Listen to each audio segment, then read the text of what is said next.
Hello दोस्तों, नमस्कार। आप सभी का सरकारी तैयारी चैनल पर हार्दिक स्वागत है। दोस्तों, यूपी ट्रिपल एससी आयोग द्वारा आयोजित होने वाली वीडियो री एग्ज़ाम की परीक्षा के अंतर्गत हम लोग सफलता बैच सीरीज़ शुरू किए हैं, जिसमें जीएस के जो भी प्रश्न अभी तक के पूछे गए हैं उन सभी के प्रश्नों को कर रहे हैं। साथ ही साथ हिंदी में जो भी प्रश्न अभी तक के पूछे गए हैं, यूपी ट्रिपल एससी आयोग द्वारा 2015 से 2019 तक की परीक्षाओं में 14 परीक्षाएं अभी तक की संपन्न करवाया है। यानी कि 2015 से 2019 के मध्य 14 परीक्षाएं हुई हैं। उनके 30 प्रश्न पत्रों का यहाँ पे संकलन है और घटना चक्र के बुक के माध्यम से हम सभी लोग इन जो प्रश्न हैं उन सभी को प्रश्नों को सॉल्व कर रहे हैं। उसी के क्रम में आज की वीडियो जो क्लास 1, 2, 3 अपलोड कर दी गई है। आज की वीडियो में हम लोग क्लास 4 जो है आपका, उसमें हम लोग पढ़ेंगे आधुनिक भारत में प्रेस का विकास। ठीक है, प्रेस के विकास से संबंधित बहुत से क्वेश्चन पूछे गए हैं और आगे भी आने की संभावना रहेगी। और अब से हम क्या करेंगे, जो भी प्रश्न रहेगा उस प्रश्न को बाद में करेंगे, पहले उसकी व्याख्या करेंगे, फिर उसका उत्तर आप सभी लोग आसानी से दे लेंगे। और जब व्याख्या क्वेश्चन पढ़ने के बाद में जब व्याख्या उसका पढ़ेंगे तो आप सभी लोग देखेंगे, आप सभी लोग आसानी से उसका सही उत्तर देने में सक्षम होंगे। तो आज से मैंने यह पैटर्न बदला है, आप सभी लोग बताइएगा क्या यह करना उचित रहेगा या सीधे प्रश्न करके उसका उत्तर बता दें बस।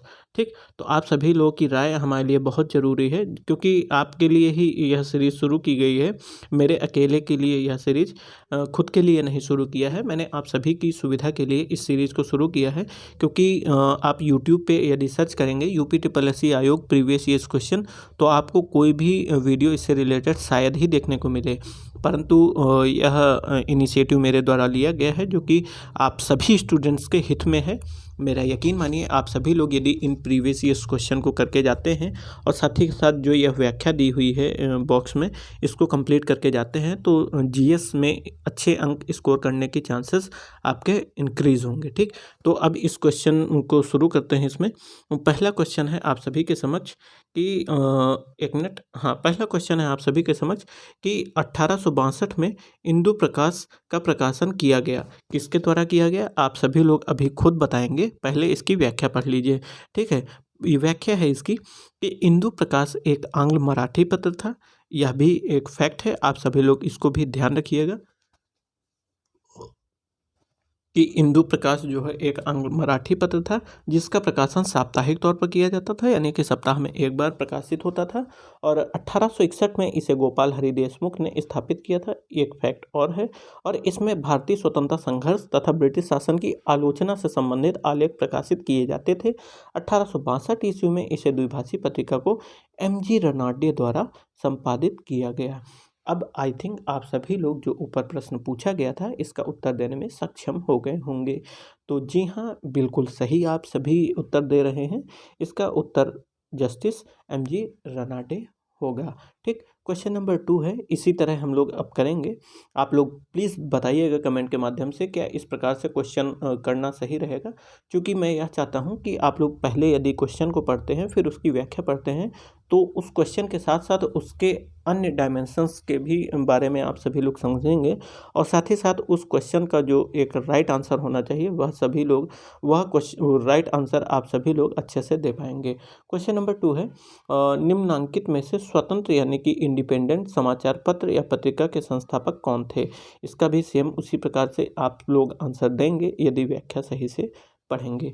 देखिए, व्याख्या है स्वतंत्र यानी कि इंडिपेंडेंट समाचार पत्र या पत्रिका के संस्थापक मोतीलाल नेहरू थे, यानी कि जवाहरलाल नेहरू के पिताजी। इन्होंने इसका संपादन जो है वर्ष 1919 में अंग्रेजी भाषा में किया। ठीक, आप लोग यह जरूर ध्यान रखिएगा कि इस पत्रिका के संस्थापक थे मोतीलाल नेहरू, साथ ही साथ इसका संपादन वर्ष 1919 और यह अंग्रेजी भाषा में इसका संपादन किया था। अब आप लोग बताइए इसका राइट आंसर क्या होगा? जी हाँ, बिल्कुल सही आप लोग बता रहे हैं, जवाहरलाल नेहरू के पिताजी मोतीलाल नेहरू इसके राइट आंसर होंगे। क्वेश्चन नंबर 3 है कि भारत में वंदे मातरम पत्रिका की स्थापना किसने की थी? तो इसका आप लोग आंसर अभी देंगे, परंतु थोड़ा सा समय आप लोग यदि व्याख्या को पढ़ने पे देते हैं तो बिल्कुल सही आंसर आप सभी लोग देंगे। तो इसकी व्याख्या है 6 अगस्त 1906 को वंदे मातरम समाचार पत्र का प्रकाशन प्रारंभ हुआ। यह पत्र अंग्रेजी भाषा में था। लेकिन भारत में वंदे मातरम पत्रिका ने राष्ट्रीय आंदोलन में बड़ी भूमिका निभाई। इसकी स्थापना श्री सुबोध चंद्र मलिक, सी देशबंधु सीआर दास यानी कि चित्तरंजन दास जिसे कहा जाता है, और श्री विपिन चंद्रपाल ने श्री अरविंद घोष के संपादकत्व में की थी। ठीक, अब इसका आप लोग सही आंसर देंगे।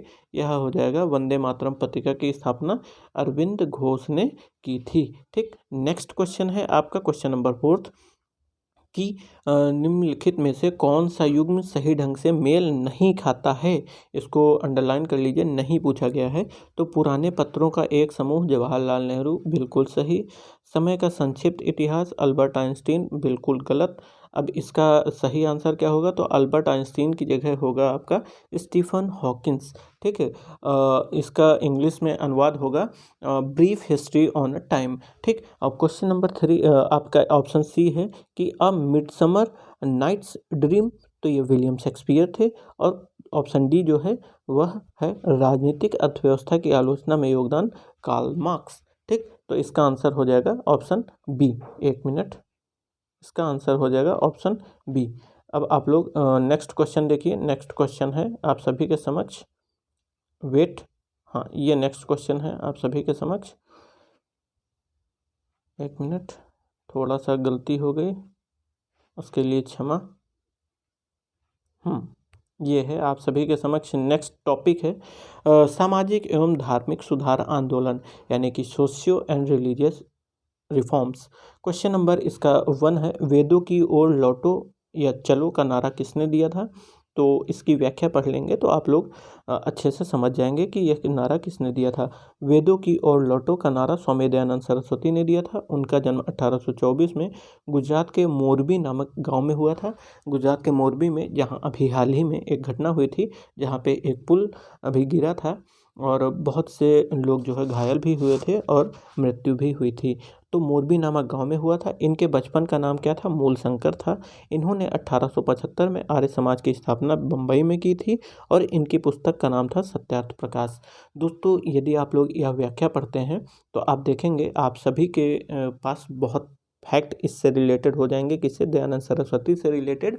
और इनमें किस किस एंगल से प्रश्न बन सकते हैं मैं अभी बताता हूं। देखिए, पहला क्वेश्चन तो यही बन जाएगा कि वेदों की ओर लौटो का नारा किसने दिया, तो ये क्वेश्चन पूछा भी गया है और आप सभी लोग इसका आंसर अब सही दे देंगे। लेकिन दूसरा क्वेश्चन बन सकता है कि स्वामी दयानंद सरस्वती का जन्म कहाँ हुआ। पहला तो ये क्वेश्चन हो गया और दूसरा क्वेश्चन हो गया जन्म कहाँ हुआ, तो गुजरात में हुआ। और तीसरा हो जाएगा कब हुआ, तो 1824 में हुआ। और कहाँ हुआ, तो मोरबी में हुआ। 4 क्वेश्चन हो गए। और इनके बचपन का मूल नाम क्या था, इनके बचपन का नाम क्या था, तो मूलशंकर नाम था। और 5वां हो गया। अब छठा क्वेश्चन हो जाएगा कि इन्होंने आर्य समाज की स्थापना कब की, तो यह हो जाएगा 1875 ने। और आर्य समाज की स्थापना किसने किया, तो दयानंद सरस्वती ने। 7 क्वेश्चन बन गए। और 8वां क्वेश्चन होगा कि इन्होंने आर्य समाज की स्थापना कहाँ किया, तो बम्बई में किया। और 9वां क्वेश्चन हो जाएगा दयानंद सरस्वती की पुस्तक का नाम क्या था, तो सत्यार्थ प्रकाश नाम था। मैंने बताया कि किस एंगल से आप सभी के समक्ष इस व्याख्या में से कितने प्रकार के क्वेश्चन बनाए जा सकते हैं। तो देखिए, यहाँ पे आप सभी के समक्ष 9 प्रकार के क्वेश्चन इसी व्याख्या से बनाए जा सकते हैं। ठीक है, तो अब आप लोग इसका आंसर सही बता रहे हैं, बिल्कुल सही, दयानंद सरस्वती होगा। क्वेश्चन नंबर 2 हम लोग देखते हैं। क्वेश्चन नंबर 2 है, आर्य समाज की स्थापना किसने की। तो अभी मैंने बताया कि यहाँ पे पूछा जा सकता है कि आर्य समाज की स्थापना किसने की, और पूछ भी लिया गया है। और कौन से प्रश्न किस परीक्षा में पूछा गया है, तो आपकी ही परीक्षा में पूछा गया है जिसकी आप लोग तैयारी कर रहे हैं। परंतु यह प्रश्न जो है 2016 में पूछा गया था। तो आर्य समाज की स्थापना, ठीक है, बिल्कुल सही, स्वामी दयानंद सरस्वती ने की थी। कब किया था, तो 1875 में इन्होंने किया था। क्वेश्चन नंबर 3 है कि स्वामी विवेकानंद द्वारा 1897 में चलाया गया या शुरू किया गया, क्या किया गया था, तो इसकी भी व्याख्या पढ़ लेते हैं और आप सभी लोग एकदम सही आंसर देंगे। तो यहाँ पे व्याख्या है, स्वामी विवेकानंद का जन्म 12 जनवरी 1863 को कलकत्ता में हुआ तथा इनके बचपन का नाम नरेंद्र नाथ दत्त था। यह दक्षिणेश्वर के स्वामी कहे जाने वाले रामकृष्ण परमहंस जी के शिष्य थे। अमेरिका प्रवास से वापस आने के उपरांत स्वामी जी ने 1897 में रामकृष्ण मिशन की स्थापना की। ठीक, अब उसका आंसर तो आप सभी लोग दे दिए हैं, परंतु यहाँ पे देखिए और भी प्रश्न बन सकते हैं। पहला क्वेश्चन ये है कि इनका जन्म कहाँ हुआ, तो कलकत्ता में हुआ, ठीक है। और कब हुआ, तो 1863 में हुआ, 2 क्वेश्चन। तीसरा क्वेश्चन, इनके बचपन का नाम क्या था। और चौथा क्वेश्चन यह हुआ कि यह किसके शिष्य थे। और पाँचवा क्वेश्चन यह हुआ कि इन्होंने रामकृष्ण मिशन की स्थापना कब की। ठीक, 5 क्वेश्चन इसी व्याख्या से बनाए जा सकते हैं, ठीक है। तो यह आप लोग इसका आंसर एकदम सही दे रहे हैं कि रामकृष्ण मिशन की स्थापना 1897 में स्वामी विवेकानंद ने किया था। ठीक, क्वेश्चन नंबर 4 है कि 1795 और 1804 के बंगाल विनिमय अधिनियमों ने डैश घोषित किया। तो इसकी व्याख्या पढ़ लीजिए पहले और फिर इसका आंसर आप सभी लोग एकदम सही सही देंगे, ऐसा मेरा पूर्ण विश्वास है। इसकी व्याख्या है, कन्या शिशु वध की प्रथा मूलतः राजपूतों में तथा उच्च वर्ग के बंगालियों में प्रचलित थी, जो कन्याओं के जन्म लेते ही उन्हें मार डालते थे। भारतीय समाज में प्रचलित इस कुप्रथा को समाप्त करने के उद्देश्य से गवर्नर जनरल जॉन शोर, इनका नाम याद रखिएगा, के समय 1975 के बंगाल नियम 21 तथा वेलेजली के यहाँ पे 1975 ने 1875 होगा, ठीक है। 1975 ने 1875 इसको कर लीजिए कि बंगाल विनिमय अधिनियम के तहत कन्या शिशु हत्या को अवैध घोषित किया। अब इसका एकदम सही आंसर आप लोग दे रहे हैं, जी हाँ, इसका आंसर हो जाएगा कन्या हत्या को अवैध घोषित किया था। अब क्वेश्चन नंबर 5 है हमारा। क्वेश्चन नंबर 5 कह रहा है कि 1891 में बीएम महालवारी के प्रयासों को तब फल मिला जब सहमति की उम्र अधिनियम को पारित किया गया, जिसके अनुसार डैश वर्ष के कम की बालिका के विवाह पर प्रतिबंध था। बिल्कुल सही उत्तर दे रहे हैं आप लोग। जो भी उत्तर इसका सोच रहे हैं वह इसका उत्तर नहीं होगा। आप लोग गलत सोच रहे हैं। इसका उत्तर 18 वर्ष नहीं होगा, इसका उत्तर होगा 12 वर्ष। कैसे होगा, तो इसकी व्याख्या पढ़िए, आपको खुद समझ में आ जाएगा। 1891 ईस्वी में ब्रिटिश सरकार ने बीएम महालवारी के सहयोग से एज ऑफ कंसेंट एक्ट पारित किया, जिसके अनुसार 12 वर्ष, देखिए 12 वर्ष से कम आयु की कन्याओं के विवाह पर प्रतिबंध लगा दिया गया। और बाल गंगाधर तिलक ने इस एक्ट का विरोध करते हुए इसे भारतीय सामाजिक मामलों में विदेशी हस्तक्षेप माना था। इसको भी ध्यान रखेंगे। क्वेश्चन नंबर 6 है आपका, 1 मिनट, ये बार बार गड़बड़ हो जा रहा है।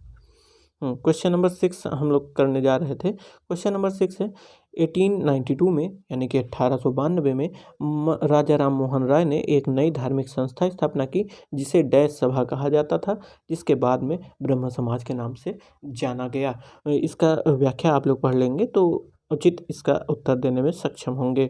इसका व्याख्या है, राजा राम मोहन राय ने अपने सिद्धांतों के प्रचार प्रसार हेतु अपने कुछ सहयोगियों के साथ मिलकर कलकत्ता में 1815 में आत्मीय सभा नामक एक संस्था की स्थापना की। इसमें प्रति सप्ताह वेद पाठ होता था, ब्रह्म संगीत गाए जाते थे, लेकिन कुछ कट्टरपंथियों द्वारा इसका विरोध किया गया। इस संदर्भ में 1819 में सभा का एक बड़ा अधिवेशन हुआ, जिसमें पुराण पंथियों के नेता राधाकांत देव ने राजा राम मोहन राय के सिद्धांत को गलत साबित करने की चेष्टा, 1 मिनट, सॉरी, ये हमसे ही गलती हो जा रही, गलत साबित करने की चेष्टा की, किंतु वे सफल नहीं हुए। कालांतर में राजा राम मोहन राय और उनके सहयोगियों श्री द्वारकानाथ ठाकुर, कालीनाथ मुंशी और प्रसन्न कुमार ठाकुर ने मिलकर इस संस्था को स्थायी रूप प्रदान करने के उद्देश्य से 1828 में एक किराए का मकान लेकर इसे ब्रह्म समाज के नाम से स्थापित किया। और UPSSC आयोग ने इस प्रश्न का उत्तर जो है ए माना है, यानी कि आत्मीय सभा जो है इसका उत्तर माना होगा, ठीक है। तो आत्मीय सभा ही इसका सही आंसर होगा, ठीक। अब क्वेश्चन नंबर 7 देखते हैं। 7 क्या कह रहा है। 7 नहीं है, नेक्स्ट टॉपिक है भारतीय राष्ट्रीय कांग्रेस, जिसको हम लोग एक अन्य वीडियो के माध्यम से करेंगे। आज की वीडियो में यहीं तक की रखते हैं। और नेक्स्ट जो टॉपिक है आपका भारतीय राष्ट्रीय कांग्रेस, इसको आप सभी लोग पढ़िएगा और फिर आप लोग क्वेश्चन करिएगा, तो आप सभी लोग को एक अलग सा कॉन्फिडेंस महसूस होगा। तब तक के लिए सभी दोस्त जो भी जुड़े हैं वे वीडियो को देखते रहें, और जो भी वीडियोज़ ना देखे हों अन्य वीडियोज़ को देखें। सफलता बैच की दोनों प्लेलिस्ट बनी हुई हैं, हिंदी और इंग्लिश की, हिंदी और GS की, माफ़ करिएगा। आप सभी लोग देखें और जो भी अपनी तैयारी कर रहे हैं वे अच्छे से करते रहें। इसका समय पे ही एग्ज़ाम होगा, जैसा कि मैंने आप सभी को बताया था कि मई में इसका एग्ज़ाम होना है, तो मई में इसका एग्ज़ाम हो जाएगा। आप सभी लोग अच्छे से तैयारी करते रहें। तो इस वीडियो को यहीं पे समाप्त करते हैं, मिलते हैं नेक्स्ट वीडियो में। तब तक के लिए नमस्कार, जय हिंद।